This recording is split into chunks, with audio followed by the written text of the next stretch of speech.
നമസ്തേ. 1201 ആണ്ട് വർഷഫലമാണ്. ഈ ചിങ്ങമാസം മുതൽ അടുത്ത കർക്കിടക മാസം വരെയുള്ള ഒരു വർഷത്തെ ഫലം. അപ്പോൾ വ്യാഴം ഇപ്പോൾ മിഥുനം രാശിയിൽ സഞ്ചരിക്കുകയാണ്. ഇത് തുലാമാസം 1-ാം തീയതി രാത്രി കർക്കിടകം രാശിയിലേക്ക് അതിചാരമായിട്ട് വൃശ്ചികം 19 വരെ കർക്കിടകൻ രാശിയിലാണ് ഉള്ളത്. വീണ്ടും വൃശ്ചികം 19-ന് പകല് മിഥുനത്തിലേക്ക് വക്രഗതിയിൽ സഞ്ചരിക്കുന്നു. അപ്പോൾ ഈ തുലാമാസം 1 മുതൽ വൃശ്ചികം 19 വരെയുള്ള സമയം വ്യാഴത്തിന് കർക്കിടകൻ രാശിയിലേക്ക് സഞ്ചാരമുണ്ട്. അതിനുശേഷം വൃശ്ചികം 19-ന് പകല് വീണ്ടും മിഥുനൻ രാശിയിലേക്ക് സഞ്ചാരമുണ്ട്. അപ്പോൾ അതിനുശേഷം ഇടവം 18-ാം തീയതി രാത്രി 1 മണിയൊക്കെ ശേഷമാണ് വ്യാഴം മിഥുനം രാശിയിൽ നിന്ന് കർക്കിടകം രാശിയിലേക്ക് വരുന്നുള്ളൂ. അപ്പോൾ അതെല്ലാം കണക്കാക്കി തന്നെയാണ് ഈ ഫല നിരൂപണം. ഇത് ആദ്യമേ പറയട്ടെ, നക്ഷത്രത്തെ ആസ്പദമാക്കിയുള്ള കാര്യമാണ്, ഒരിക്കലും ഒരു വ്യക്തിയെ കേന്ദ്രീകരിച്ചുള്ള ഫലമല്ല. അത് അറിഞ്ഞ് കേൾക്കുക. അപ്പോൾ ആദ്യം മേടക്കൂറുകാരുടെ കാര്യം. ഈ വീഡിയോയിൽ മേടക്കൂറ് മുതൽ കർക്കിടക്കൂറ് വരെയുള്ളവരുടെ കാര്യമാണ് ഈ വീഡിയോയിൽ. ബാക്കിയുള്ളവരുടെ കാര്യം അടുത്ത വീഡിയോയിൽ പോസ്റ്റ് ചെയ്യും. അപ്പോൾ 1201 ആണ്ട് വർഷഫലമാണ്. ആദ്യം മേടക്കൂറ്. അശ്വതി ഭരണി കാർത്തിക നക്ഷത്രത്തിൻ്റെ ആദ്യ കാൽഭാഗമാണ് മേടക്കൂറ്. അവർക്ക് ഈ 1201 ആണ്ടിൽ വ്യാഴം 3-4 ഭാവങ്ങളിൽ സഞ്ചരിക്കുന്ന സമയമാണ്. ശനിയാണെങ്കിൽ 12-ാം ഭാവത്തിൽ, രാഹു ആണെങ്കിൽ 11-ാം ഭാവത്തിൽ, കേതു ആണെങ്കിൽ 5-ൽ. വ്യാഴത്തിന് മാത്രമാണ് മാറ്റമുള്ളൂ ഈ വർഷം. ശനി, രാഹുവും കേതു ഒന്നും മാറുന്നില്ല. അപ്പോൾ തൊഴിൽ രംഗത്ത് ശ്രദ്ധിക്കണം. കുടുംബത്തിലും വളരെയധികം ശ്രദ്ധിച്ച് പോകേണ്ട ഒരു വർഷമാണ്. വാക്ക് തർക്കങ്ങളിൽ നിന്ന് മേടക്കൂറുകാർ മനഃപൂർവ്വം ഒഴിഞ്ഞു മാറി നിൽക്കുക. പ്രത്യേകിച്ച് ബന്ധുക്കളിൽ നിന്ന്, മിത്രങ്ങളിൽ നിന്നൊക്കെ വാക്ക് തർക്കങ്ങൾ ഉണ്ടാകുമ്പോൾ അവിടെ നിന്ന് മാറി നിൽക്കുക. പൊതുവെ പൊതു കാര്യങ്ങളിൽ ഒരു താല്പര്യം തോന്നാവുന്ന വർഷം. നാൽക്കാലികളിൽ നിന്ന് ഉപദ്രവങ്ങൾ ഉണ്ടാകാവുന്ന വർഷം. വ്യാഴം 4-ലേക്ക് മാറുമ്പോൾ ഇൻഷുറൻസ് പോലെയുള്ള കാര്യങ്ങളിൽ ഒരു വിജയം, പങ്കാളിത്ത ബിസിനസ്സുകളിൽ വിജയം, ഉത്തരവാദിത്വമുള്ള നിയമനങ്ങൾ കിട്ടുക, വിശ്വസ്തരായ സുഹൃത്തുക്കളുടെ സഹായമൊക്കെ വ്യാഴം 4-ലേക്ക് മാറുമ്പോൾ ഉണ്ടാവും. പുതിയ പ്രണയബന്ധങ്ങൾ ഉടലെടുക്കാം. അപ്രതീക്ഷിത ധനലാഭവും മേടക്കൂറുകാർക്കുണ്ടാവും. ചെറിയ യാത്രകൾ ചെയ്യും. മതപരമായ കാര്യങ്ങളിൽ കൂടുതൽ താല്പര്യം തോന്നും. സ്വയം തൊഴിൽ ചെയ്യുന്നവർക്ക് ഗുണമാണ്. കാർഷിക വൃത്തി ഒക്കെ ഗുണമുള്ള ഒരു സമയമാണ് വ്യാഴം 4-ലേക്ക് മാറുമ്പോൾ.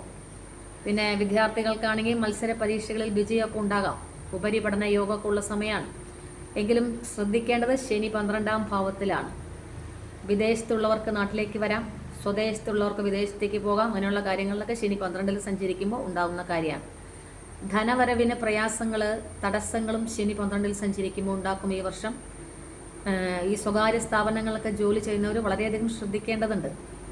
ചിലപ്പോൾ നമ്മുടെ ചെറിയ വാക്കുകൊണ്ടോ പ്രവൃത്തി കൊണ്ടോ ഒക്കെ ജോലികളൊക്കെ നഷ്ടപ്പെടാം. പിന്നെ അയൽവക്കത്തുള്ളവരൊക്കെ ആയിട്ട് വാക്ക് തർക്കങ്ങൾ, ഭിന്നത ഒക്കെ വരാവുന്ന വർഷമാണ്.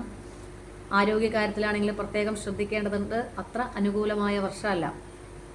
കാരണം വ്യാഴം ഇപ്പോൾ 3-ാം ഭാവത്തിലാണ് സഞ്ചരിക്കുന്നത്. ദേഹാരിഷ്ടതകൾ ഉണ്ടാവാം. 4-ലേക്ക് സഞ്ചരിക്കുമ്പോഴും ധനപരമായിട്ട് കുറേ ചിലവുകൾ വരാം. എങ്കിലും 3-ൽ വ്യാഴം സഞ്ചരിക്കുന്ന സമയം സഹോദര ഗുണമൊക്കെ ഉള്ള സമയമാണ്. 4-ാം ഭാവത്തിലേക്ക് വ്യാഴം മാറുമ്പോൾ വാഹനമൊക്കെ മേടിക്കാം. വീടുമായി ബന്ധപ്പെട്ട് ചില കാര്യങ്ങളൊക്കെ നടക്കാം. വീട് പുതുക്കി പണിയാം. 4-ലെ വ്യാഴം മാതാവിനത്ര അനുകൂലമായിരിക്കില്ല. അപ്പോൾ 1201 ആണ്ടിലെ മേടക്കൂറുകാരുടെ പൊതുവായിട്ടുള്ള ഫലമാണ് പറഞ്ഞത്. ശ്രദ്ധിച്ച് മുന്നോട്ട് പോവുക. അടുത്ത ഇടവക്കൂറുകാരുടെ കാര്യം. കാർത്തികയുടെ അവസാന 1/4 ഭാഗം, രോഹിണി മകീരത്തിൻ്റെ ആദ്യ പകുതിയാണ് ഇടവക്കൂറ്. അവർക്ക് ഈ വർഷം വ്യാഴം 2-3 ഭാവങ്ങളിൽ സഞ്ചരിക്കുന്ന സമയമാണ്. സുഹൃത്തുക്കളുടെ, ബന്ധുക്കളുടെയൊക്കെ സഹായങ്ങൾ ലഭിക്കാവുന്ന വർഷം. ശനി 11-ാം ഭാവത്തിൽ സഞ്ചരിക്കുന്നു. സ്വത്ത് ധനപരമായിട്ട് സമ്പാദിക്കാൻ പറ്റുന്ന സമയം. പൈതൃക സ്വത്തൊക്കെ കിട്ടാം. രാഹു ആണെങ്കിൽ 10-ാം ഭാവത്തിൽ, കേതു ആണെങ്കിൽ 4-ൽ. അപ്പോൾ അപകടങ്ങൾ കരുതിയിരിക്കണം. പ്രണയവും പെട്ടെന്നുള്ള വിവാഹമൊക്കെ നടക്കാം. സാമ്പത്തിക കാര്യങ്ങളിൽ എടുത്തു ചാടി പ്രവർത്തിക്കുന്നത് മൂലം നഷ്ടങ്ങൾ വരാം. പൈതൃക സ്വത്ത് കിട്ടാം. സഞ്ചാര താല്പര്യം കൂടാം. മതപരമായ കാര്യങ്ങളിൽ താല്പര്യം കൂടാം. വീടൊക്കെ മൂടി പിടിപ്പിക്കാൻ പറ്റുന്ന സമയം, പുതിയ വാഹനമൊക്കെ വാങ്ങിക്കാൻ പറ്റുന്ന സമയം, മംഗളകർമ്മങ്ങളിൽ പങ്കെടുക്കാം, തൊഴിൽ ഗുണമുണ്ട്, തൊഴിൽ രംഗത്ത് സ്ഥലം മാറ്റമുണ്ട്, പുതിയ തൊഴിൽ കിട്ടുക, ഇങ്ങനെയുള്ള കാര്യങ്ങളൊക്കെ ഇടവക്കൂറുകാർക്ക് ഉണ്ടാകുന്ന സമയമാണ്. കലാരംഗത്തൊക്കെ പ്രവർത്തിക്കുന്നവർക്ക് ഗുണമാണ്. സഹോദരങ്ങൾക്ക് ജീവിത ഉയർച്ച ഉണ്ടാകുന്ന സമയം. എങ്കിലും 3ലേക്ക് മാറുമ്പോൾ ശ്രദ്ധിക്കുക. ഇടവം 18 മുതൽ കീഴ് ജീവനക്കാർ മുഖേന തൊഴിലിൽ മനക്ലേശം അനുഭവിക്കേണ്ടി വരുന്ന ഒരു സമയം കൂടിയാണ്. സ്വന്തം സ്ഥാപനമൊക്കെ നടത്തുമ്പോൾ അതൊക്കെ വളരെയധികം ശ്രദ്ധിക്കുക അങ്ങനെയുള്ളവരൊക്കെ. പിന്നെ ഭക്ഷണ കാര്യത്തിൽ വളരെയധികം ശ്രദ്ധിക്കുക. പുറത്തുനിന്ന് ആഹാരം കഴിക്കുമ്പോഴൊക്കെ ഭക്ഷ്യ വിഷബാധ ഏൽക്കാനുള്ള സമയം കൂടിയാണ്. മറ്റുള്ളവരുടെ പരദൂഷണങ്ങൾ മൂലം മനക്ലേശം അനുഭവിക്കേണ്ടി വരുന്ന സമയം. സന്താനങ്ങൾക്കും വിദ്യാഭ്യാസപരമായിട്ട് ചില മൗഢ്യങ്ങൾ വരാവുന്ന സമയം. വീടുമായി ബന്ധപ്പെട്ടുള്ള കാര്യങ്ങളിലൊക്കെ ചെറിയ തടസ്സങ്ങൾ വരാം. പിന്നെ മക്കളൊക്കെ ആയിട്ട് ചില അഭിപ്രായ ഭിന്നതകളും ഇടവക്കൂറുകാർക്ക് വ്യാഴം 3ലേക്ക് മാറുമ്പോൾ ഉണ്ടാവാം. അടുത്ത മിഥുനക്കൂറുകാരുടെ കാര്യം. മകീരത്തിൻ്റെ അവസാന പകുതി, തിരുവാതിര വ്രതത്തിൻ്റെ ആദ്യ 1/4 ഭാഗമാണ് മിഥുനക്കൂറ്. വ്യാഴം 1, 2 ഭാവങ്ങളിൽ സഞ്ചരിക്കുന്ന സമയം. അപ്പോൾ ധനസമ്പാദന ഗുണമൊക്കെ ഉള്ള സമയമാണ്. ശനിയാണെങ്കിൽ 10ാം ഭാവത്തിൽ, രാഹുവാണെങ്കിൽ 9ൽ. അപ്പോൾ ചിലവുകൾ കൂടും, സ്ഥാനചലനങ്ങൾ ഉണ്ടാവാം. കേതുവാണെങ്കിൽ 3ാം ഭാവത്തിൽ. അപ്പോൾ ദാനധർമാദി കാര്യങ്ങളിലൊക്കെ താല്പര്യം കൂടാവുന്ന വർഷമാണ്. ലക്ഷ്യബോധമില്ലാത്ത ചില യാത്രകൾ ഉണ്ടാവും. ദൂരദേശ സഞ്ചാരം ഉണ്ടാവും. ബന്ധുക്കളൊക്കെ ആയിട്ട് കലഹങ്ങൾ ഉണ്ടാവാം. ആവശ്യമില്ലാത്ത കൂട്ടുകെട്ടിൽ ചെന്ന് പെടാം.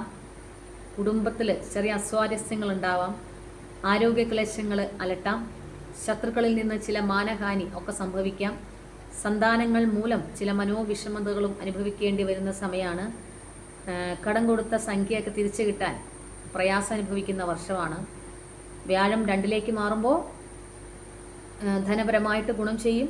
കുടുംബസുഖവും ആരോഗ്യ സൗഖ്യവും ഒക്കെ ഉണ്ടാവും. ഉന്നത സ്ഥാന ലാഭവും പുതിയ വീട് നിർമ്മിക്കാനുള്ള യോഗവും ഒക്കെ ഉണ്ട്. സാമ്പത്തിക പ്രയാസങ്ങൾ കുറഞ്ഞു വരും. വിദ്യാർത്ഥികൾക്കാണെങ്കിൽ ഉപരിപഠന യോഗം.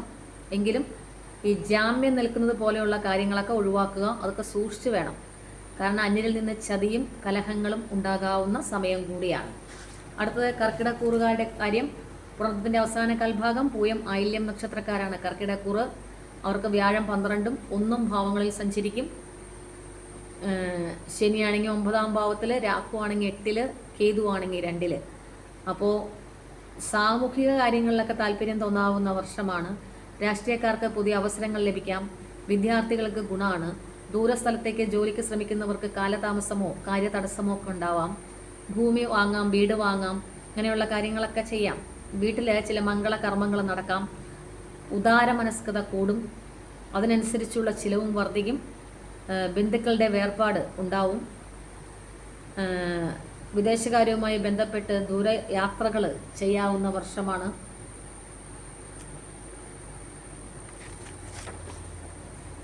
എങ്കിലും അന്യരിൽ നിന്നുള്ള വഞ്ചനയും ധനച്ചിലവുകളും കർക്കിടക്കൂറുകാരെ കരുതിയിരിക്കണം.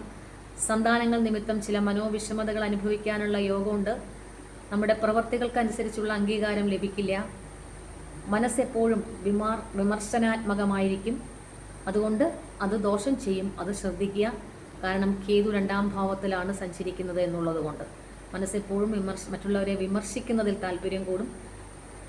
അത് വളരെയധികം ശ്രദ്ധിച്ച് മുന്നോട്ട് പോകണം. ഇത് 1201 ആണ്ട് ചിങ്ങമാസം മുതൽ അടുത്ത കർക്കിടക മാസം വരെയുള്ള ഒരു വർഷക്കാലത്തെ ഫലമാണ്. നക്ഷത്രത്തെ ആസ്പദമാക്കിയുള്ള ചാരവശാലുള്ള ഫലമാണ്. അതറിഞ്ഞ് കേൾക്കുക. അപ്പോൾ എല്ലാവരെയും ഈശോ അനുഗ്രഹിക്കട്ടെ എന്നൊരു കൂടി പ്രാർത്ഥിക്കുന്നു. എല്ലാവർക്കും